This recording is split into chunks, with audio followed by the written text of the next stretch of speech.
What's up everybody, it's your boy Nick with Keep Believing Fitness. Today we're going to talk about a concept that maybe seems simple, but the problem is a lot of people don't implement it correctly, and so they end up failing in the process because they're not setting the right type of goals. That's what we're talking about here, goal setting, how to implement it properly, and why it's important. Because if you implement goal setting properly into your programs, it can greatly improve your performance.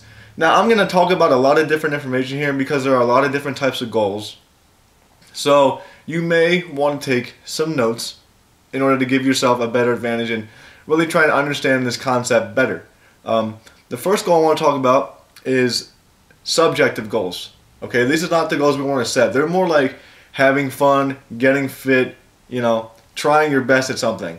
That is not going to get you, improved performance.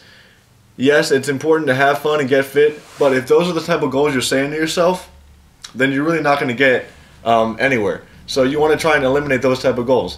There's also general objective goals, which are making a team, lifting heavier, winning a championship, something like that. Those are great goals too, because we all want to win and be the best that we can be and be that champion. However, those are also not going to be specific enough for us to make a difference in our performance. However, then you can get into specific objective goals. And those types of goals are like increasing your ERA, increasing your bench press to 300 pounds, right? The more specific you start getting in your goals, this is crooked. Sorry. There we go. The more specific you start getting in your goal planning, the more likely you are to accomplish those goals. So we have subjective goals, general objective goals, we have specific objective goals. Now we move into performance goals, which focus on learning a specific task, and they're very specific in that matter of wanting to improve your performance and how to improve it. You have performance goals in that aspect. You have outcome goals, which focus on the result of your performance goals. And there's also process goals, which focus on the way in which you go about accomplishing your performance goals, the steps involved to getting to that outcome that you want to achieve. Alright? Now, performance goal specifically would be, increasing your bench press to 300 pounds, decreasing your ERA to like 2.0 if you're a pitcher. You're noticing the more specific, like I said before, the more specific you get, the better the goal is, because you want to set goals that are smart, specific, measurable, attainable, realistic, and time-based. So if you set a goal that solves all those criteria, then you're in good shape. Okay? You're in good shape. You want to set a goal such as, spending an hour in the weight room 3 days a week, because that's specific, you can measure it, it's attainable, it's realistic, and it's time-based. You notice how it covers all of those avenues. Alright?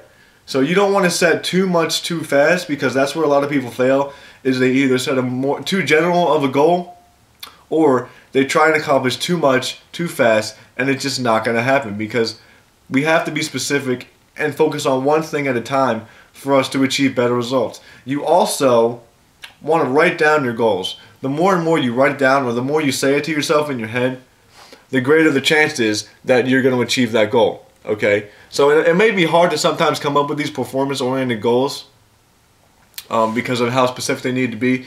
Like for me, or for instance, my goal right now in the gym is to be able to rep out 225 pounds for at least 3 reps.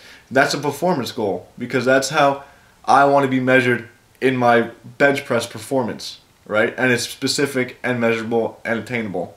It all comes back to those dimensions. However, if I just wanted to say, I want to bench, 325, that doesn't really tell you anything, because what are the steps involved in that? What other assistance work do you need to do to accomplish that goal? How often are you going to be training your chest to accomplish that goal? Right? So you want to say maybe, I want to bench 225 for 3 reps in 3 weeks. So now you get another time element into it. So you're forcing yourself to focus on achieving that goal in that amount of time, and it helps to motivate you better. That's a big thing with this. Setting your goals and having specific goals helps motivate yourself, because now you have a certain level in which you want to achieve, and you know specifically what you want to achieve and how you want to achieve it, so in turn that should motivate you better. You know, you want to establish certain levels of goals. You want to have short-term goals, intermediate goals, and long-term goals. So you want to say, maybe I want to bench 315 by next year. And that's a long-term goal. But then you want to break it down into, what do I want to do next week? What do I want to accomplish for my next workout? What do I want to accomplish for my workout 2 weeks from now? So that way, you keep having these certain goals in mind, the steps involved, in order to help reach your ultimate level of performance in which you want to achieve. You know, it's simple as that.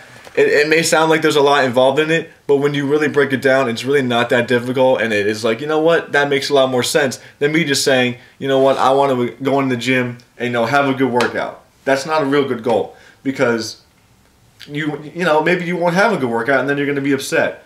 But, you know, and you don't know what you exactly want to achieve within that workout. You want to have specific standards in which you set yourself so that you can reach those standards and be more satisfied and more motivated to continue working. Okay, the more and more you set these specific goals, the more, and these short-term and intermediate goals, the more likely you are to continue to adhere to your exercise or any regimen that you're doing in which you're using this process. Okay, because we want to keep motivating you. You want to keep adhering to it and making it become routine, and that way you set goals. It becomes more fun, more challenging for you to accomplish them. So that way you have something to look forward to every single time you step in the gym or you step on the playing field. Because you know in your mind, this is what you want to achieve, this is what you want to get done, specifically.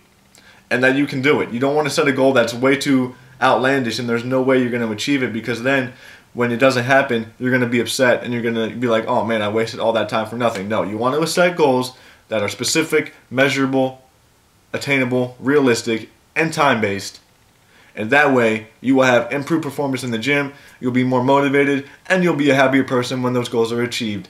But that's it, guys. Thanks for watching. I know it was a lot thrown at you, but if you want to replay this and listen to it again, it really makes a lot of sense, and it's a lot of good advice from me to you to never give up, because nothing can stop you from succeeding if you just keep believing.